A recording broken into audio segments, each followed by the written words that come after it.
பிரித்தானியாவில் எதிர்வரும் செப்டம்பர் மாதம் ஆரம்பமாகவுள்ள புதிய கல்வி தவணை முதல் பாடசாலை மாணவர்களுக்கான உடைகள், உணவுகள் மற்றும் ஒழுக்க கட்டுப்பாடுகள் தொடர்பான 6 முக்கிய புதிய விதிமுறைகளும் சட்டங்களும் உறுதிப்படுத்தப்பட்டுள்ளன. பெற்றோர்களின் சுமையை குறைக்கும் நோக்கில் குழந்தைகள் நலன் மற்றும் பாடசாலைகளின் சட்டத்தின் கீழ் இவை கொண்டுவரப்பட்டுள்ளன. இனிமேல் பாடசாலைகள் தங்களின் லோகோ பொறிக்கப்பட்ட ஆடம்பரமான பிராண்டட் சீருடை பொருட்களை கட்டாயப்படுத்துவதற்கு சட்ட ரீதியான வரம்புகள் விதிக்கப்பட்டுள்ளன. ஆரம்ப பாடசாலைகள் அதிகபட்சமாக 3 பிராண்டட் பொருட்களையும், இடைநிலை பாடசாலைகள் உட்பட அதிகபட்சமாக 4 பிராண்டட் பொருட்களையும் மட்டுமே கட்டாயப்படுத்த முடியும். இதனால் பெற்றோர்கள் சாதாரண சூப்பர் மார்க்கெட்டுகளில் மலிவு விலையில் சீருடைகளை வாங்க முடியும்.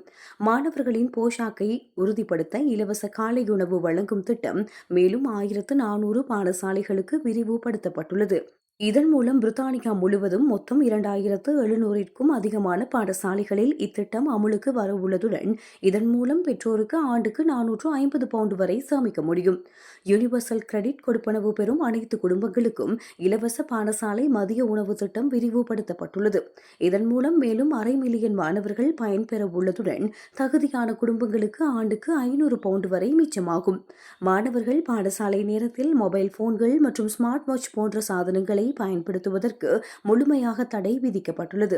பாடசாலை நாள் முழுவதும் இந்த தடை அமலில் இருக்கும். வீடுகளில் இருந்தபடி கல்வி கற்கும் அல்லது பாடசாலைக்கு செல்லாத அனைத்து குழந்தைகளையும் கண்காணிப்பதற்காக ஒவ்வொரு உள்ளூராட்சி சபையும் புதிய கட்டாய பதிவேடு ஒன்றை பராமரிக்க வேண்டும். இதன் மூலம் குழந்தைகள் பாதுகாப்பான முறையில் கல்வியை பெறுகின்றார்களா என்பது உறுதி செய்யப்படும்.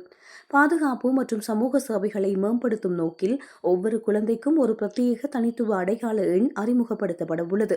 இதன் மூலம் ஆபத்தான சூழ்நிலைகளில் உள்ள அல்லது உதவி தேவைப்படும் குழந்தைகள் உள்ளூர் சேவைகளின் மூலம் எளிதாக கண்காணிக்கப்பட்டு பாதுகாக்கப்படுவர்.